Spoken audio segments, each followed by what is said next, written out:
Kia ora, g'day, welcome back once again. Here this time with a requested reaction to the Limit and Beyond is the name of this video. A documentary here. There's a little bit of a write-up in the description.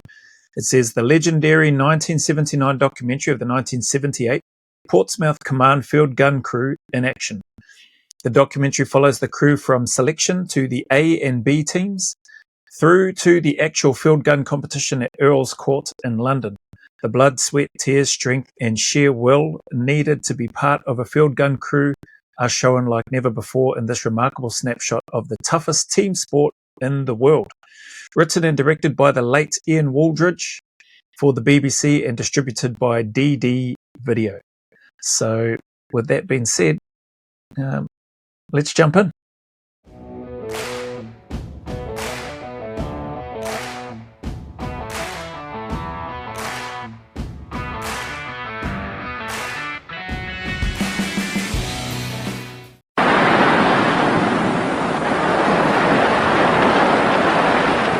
In 1899, at an embarrassing moment in the Boer War, the Royal Navy took to its feet.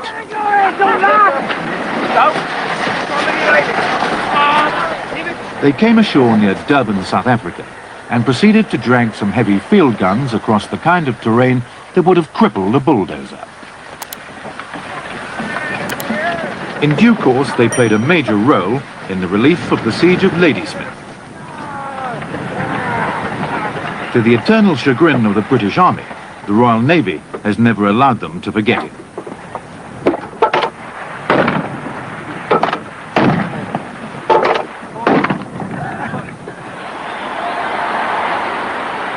"7,000 miles north of Ladysmith, 80 years and the lost empire later, that engagement is still uniquely commemorated.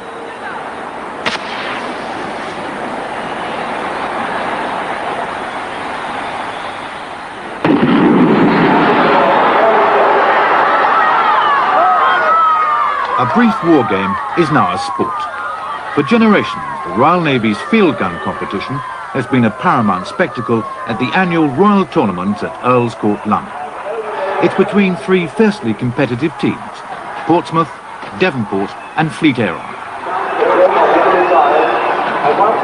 Ironically, its brilliance is almost self-defeating. These men are so good, they make it look easy.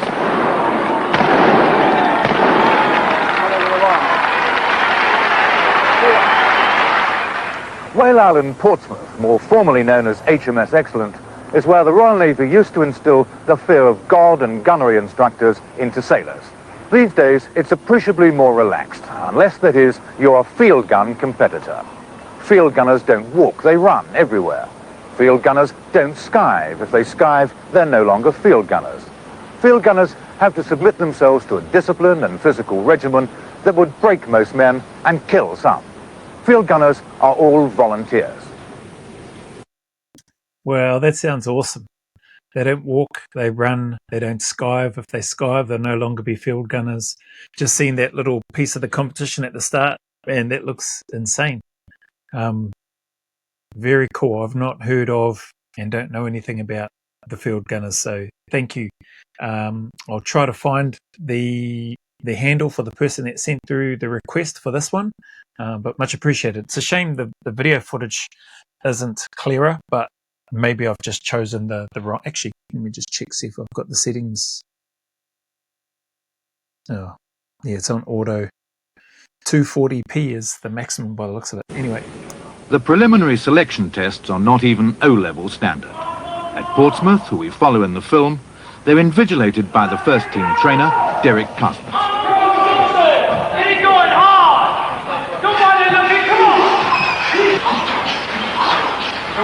Yesterday, this man, like all the others, fancied himself in the role of a field gun gladiator. Should he fail, there's no ignominy. Most do.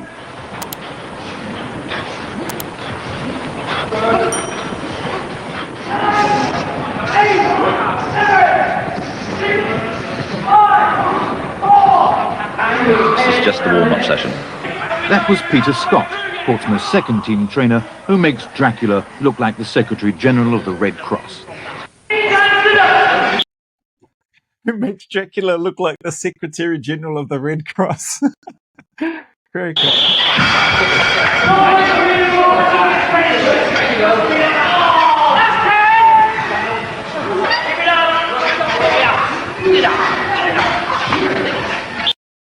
Just good old-fashioned hard graft. Guys working at a high intensity, picking up weights, just picking stuff up, putting it down, and moving with intent, moving with purpose. I suppose it helps having the, or maybe not so much helps, but makes it a bit easier to make sure that you're pulling your weight when you've got instructors like that moving around amongst you and talking. But it's awesome to see.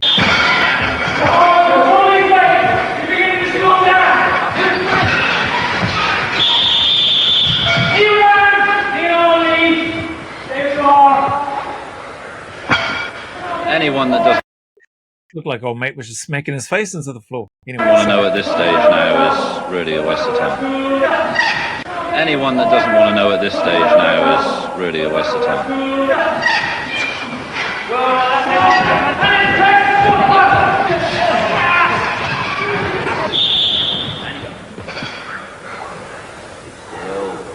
Yourself, I would like to see you again. You're on the borderline. Remember what I said before you came in here? Basic strength. You did well, you got through it, you didn't walk away, you didn't jack it in. Ajax, Antrim, Apollo, Arethusa. The names catalogue naval history. Ships and shore establishments wherever the white ensign still flies. But no distance is too great to bring home a field gun candidate.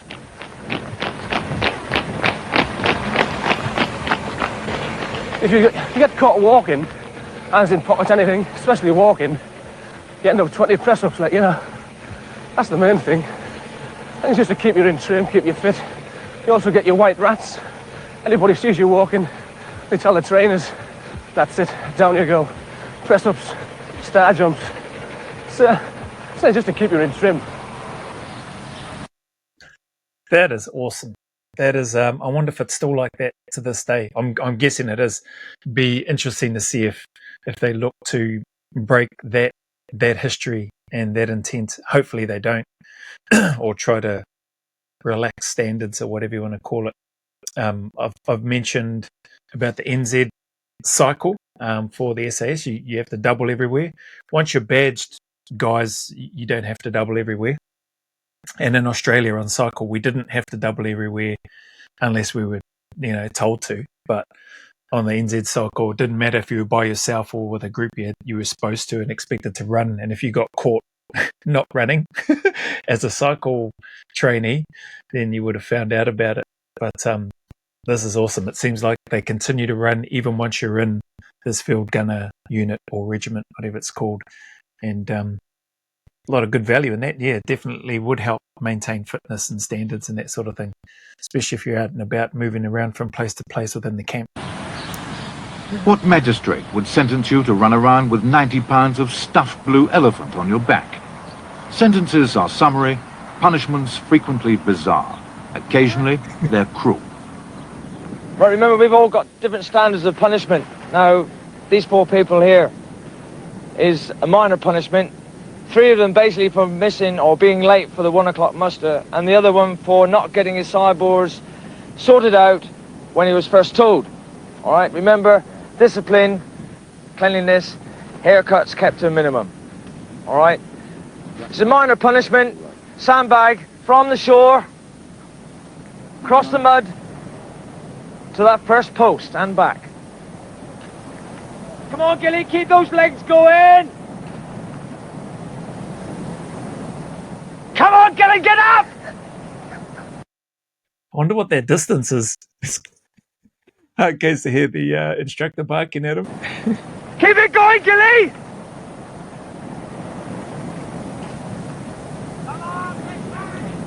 Right on, big fans! Keep it going, Vic. Show him the way home. Don't get that sandbag dirty!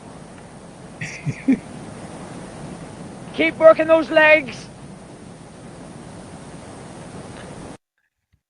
Mate, that would be grueling and miserable. And hence why I'm laughing. That's a good punishment. A minor punishment, he said. But man, yeah, make sure you want to get your, I think he said sideboards. Make sure you get your haircut sorted. Don't be late. Just seems like basics, but hey, those sort of mistakes happen all the time. I think no matter where you are. You got the circuit to finish with?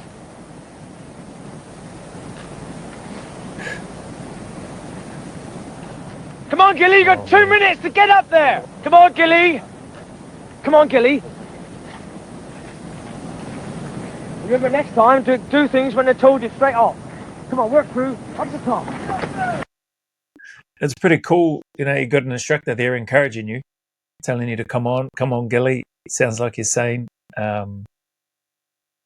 yeah, I think that's cool. Like, that's their process. But I think there's something even greater, just my bias take, on giving the instruction and then leaving the candidates to go and execute and fulfill that task within the time frame. And if they don't, then they get another punishment or another punishment until they break without any feedback or encouragement. But hey, it works for them. This is their process, and that's awesome. Good lad, well done. Get it back and strike it up. Come on. For this, each year, there are 500 volunteers. No one is press-ganged into the field gun. They're free at this moment to walk off Whale Island and resume their lives as normal members of the human race. I was on a ship about 3 weeks ago, and just before I left it, it was all field gunner this, field gunner, all brawn and no brains. But, I mean, none of them would ever come up and do what we do. You know, we're not the elite, far from it, but I like to think that we're doing something that not many people can do. All right, looks pretty elite so far in terms of what I'm watching, the processes that they go through and the paces that they put through in order to earn a place there. Those sideboards are blinking hectic on this fella, but seems like a very humble lad, this guy, talking about what it is that they're doing. And granted, maybe he's a candidate, maybe doesn't fully know but of what it is, but clearly he knows enough about the history and wants to come and put his hand up. So nothing but respect for this guy and the people that go and put their hands up to serve in this capacity. It's awesome. And it's worth it all in the end, I hope. Go!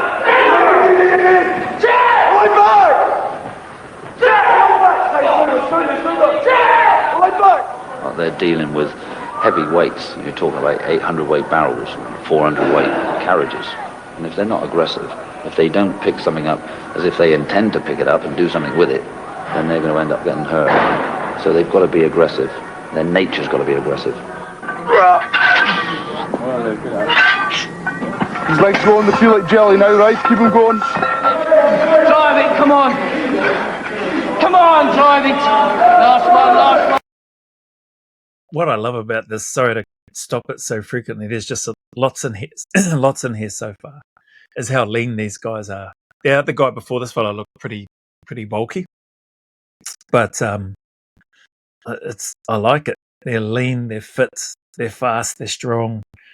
It's testament to more about what's up here. Obviously the physical aspect, they need to have that, but what's up here and enables them to be able to do what it is that they do.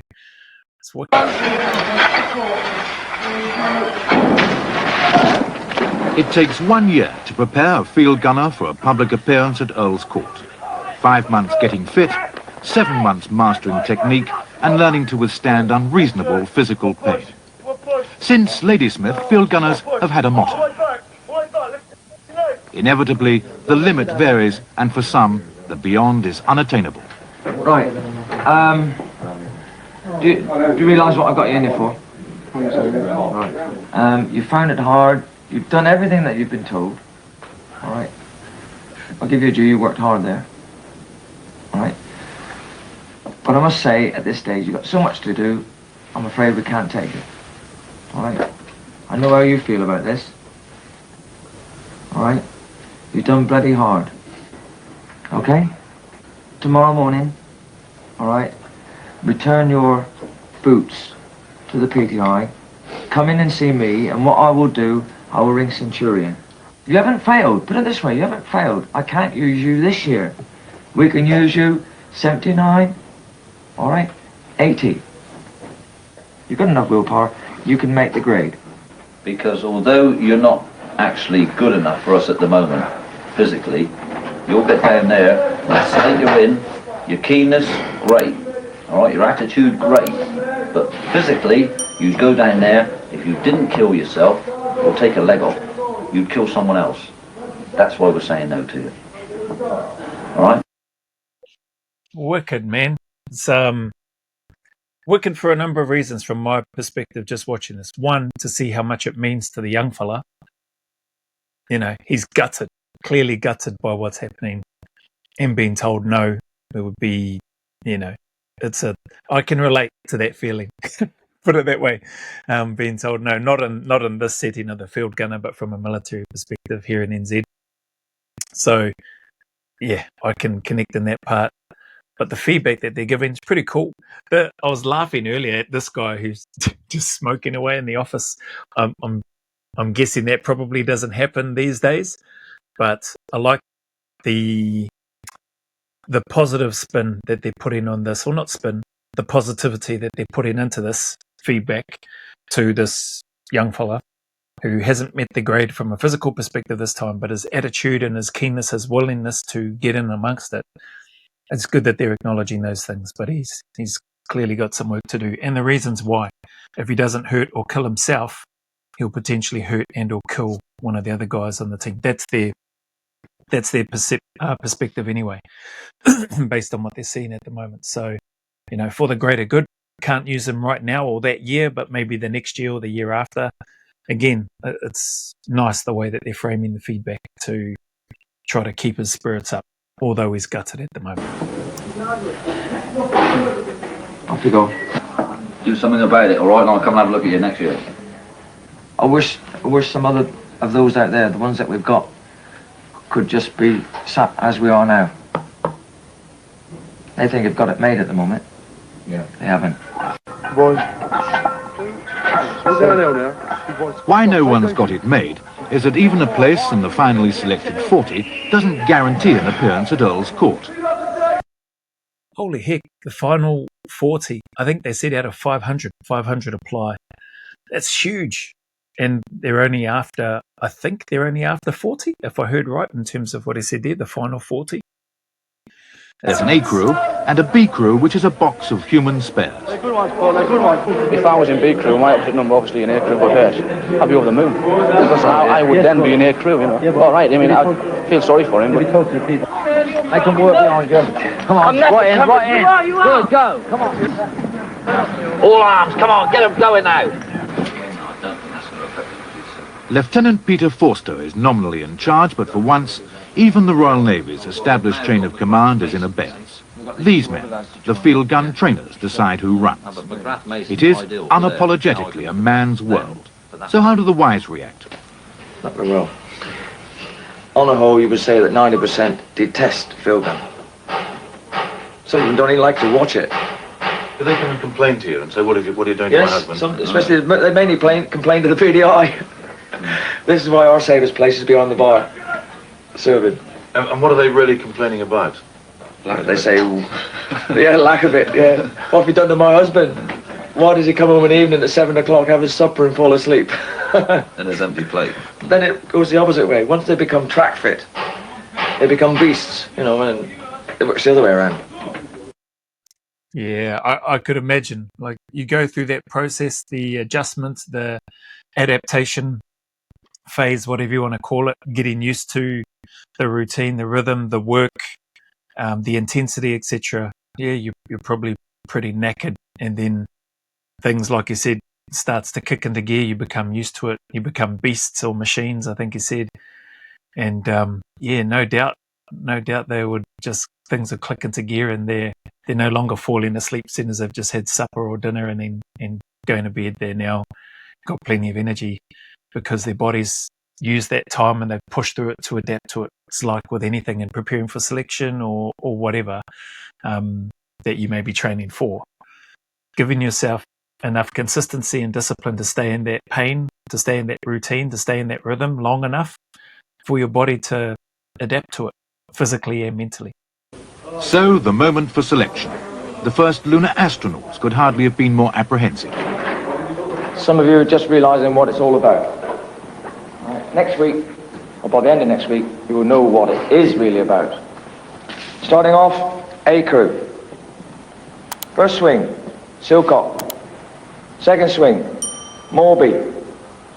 Number 3, Tutty. Number 4, Piercy. Number 5, Doig. 15, Frost. 16, Vance. 17, is it Curly? 18, Roland. Right, A crew over there, B crew, remain there, sit over there. Number 2. For the B crew, emotions are confused. It's like making heaven and being detailed to work in the galley. Old hands who've run before, though to run in successive years is not permitted, are mostly through. It's like making heaven, but detailed to work in the galley. This guy's got mean as way with words, eh? I think it's the same guy from the Royal Marines. Oh, was it? No, Behind Enemy Lines Mountain Leaders course. Ian Woolridge. Yeah, A team, B team. Man, you'd be disappointed, but still, like, they're still there. They're still part of it. It's an opportunity to still muck in, and who knows? Maybe some of the B team might start performing better and earn a place ahead of some of those that might currently be in the A team. And then there's the desolation of those who've made neither team. I just feel like I've been kicked in the head. So I'm just down, you know. I feel like dying. You know, my world has just been shattered in the last 5 minutes. That's it. That's all I'll say. I just sit down and see. These days, the strategic significance of a 19th century field gun is perhaps even less than that of a catapult. But the sequence of taking it apart, throwing it about as though it were balsa wood, and then reassembling and firing it, adds up not only to an exact science, but the toughest sport I've ever seen. It's tougher than American gridiron football. It's tougher than world heavyweight prize fighting. And there's no doubt that the average soccer player would demand a transfer before lunch on the first day.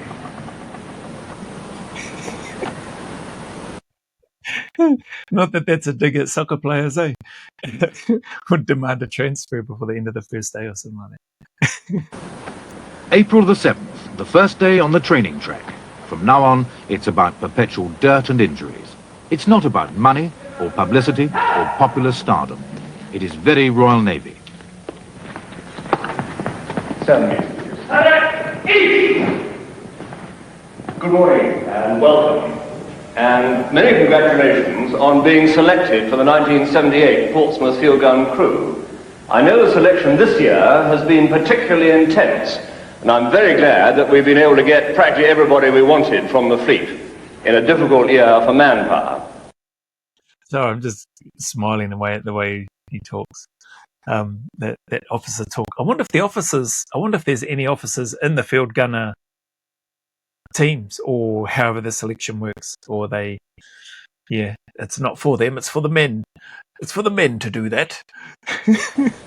Now, I thought I'd just give you the benefit of my ideas about what field gunning is about. First of all, you are representing the Royal Navy. That is to say that you are sailors, first, foremost, and throughout.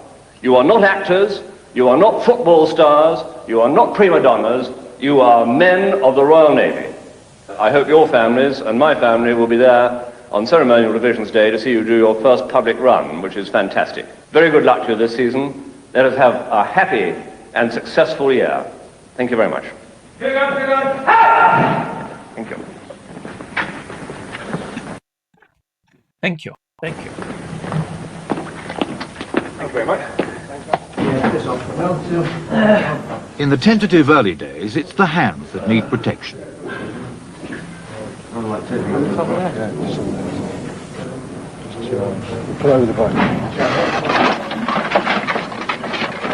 The wheels weigh 120 pounds each, the carriage 350 pounds.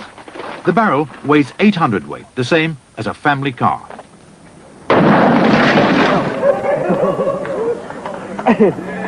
Right, now listen, all right? George is taking charge, now listen, shit then. 2 good ones, ready? 2-6, Henry! 2-6. Supreme physical fitness is now taken for granted. The next stage is the construction, section by section, of a ballet of extreme violence. In the end, it will produce a perfection which will be understood on the night by practically no one.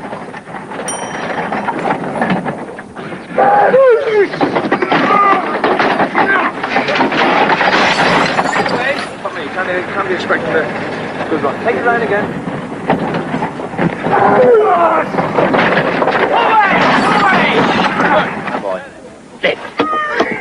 Right, lower. That is how heavy it is. Now, when it starts coming from there, the wheels are going to come off. So you're going to be 240 pounds lighter. Okay, one more gun then. Yeah. Forward, good track. Okay, no problem.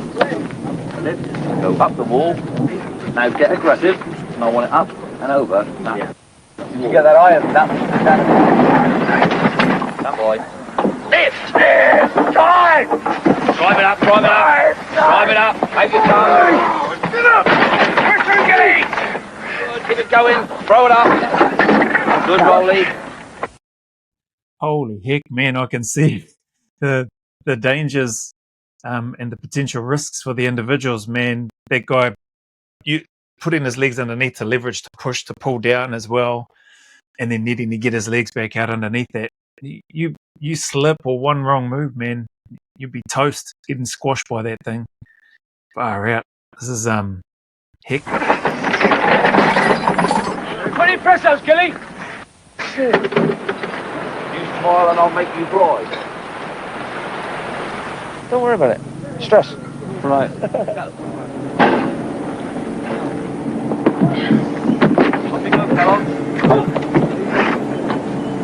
Get hold of it. He's like I'm still horse getting on the back. I've never done it. Never done it before. They want some ice on that, man.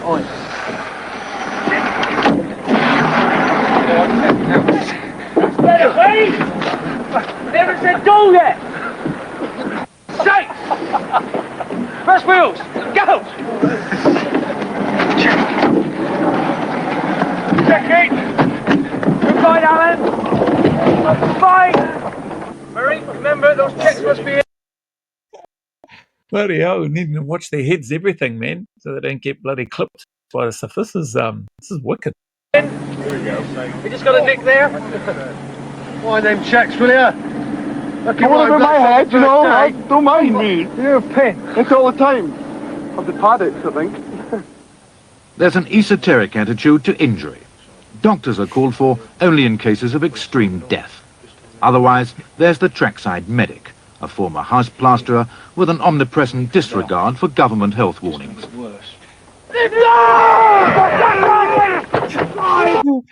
Hang on, I have to listen to that again. I'll probably look to wrap it up from there. I'm going to go back.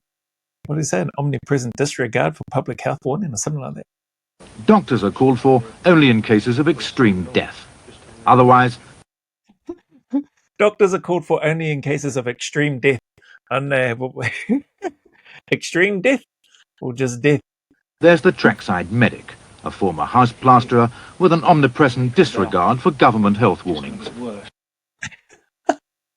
Former house plasterer with an omnipresent disregard for government health warnings. All right. Yeah, you look at that, and same with the other instructor in the office smoking away while the debrief's happening with the young fella that missed out, and then having one here sucking away on a cigarette while he's looking at somebody's knee.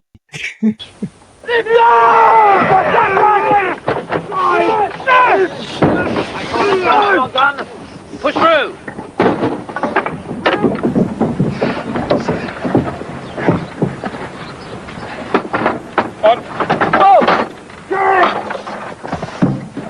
There's also some lurid terminology. The man who rides the 28-foot chasm on the back of the gun carriage is known as Suicide Trail. You just bend and slightly on the Holy foot. Hang on. All right, don't. Hold on, okay, that's right. Hold on, right there. Right, get on, get into position. Don't worry running along going, if I tell your wheel's likely to come off, I'll tell you. Otherwise, don't worry about it. Right, so you take your pin out, get your pin. I'm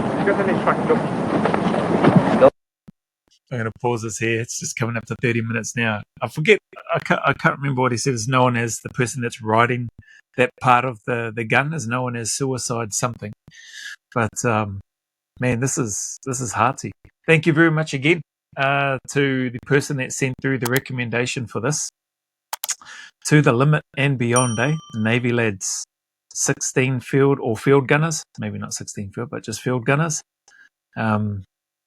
Impressive is what I'll say as I'm watching this. The effort and the work that they put in, 12 months to prepare for that competition that they have, from what I heard.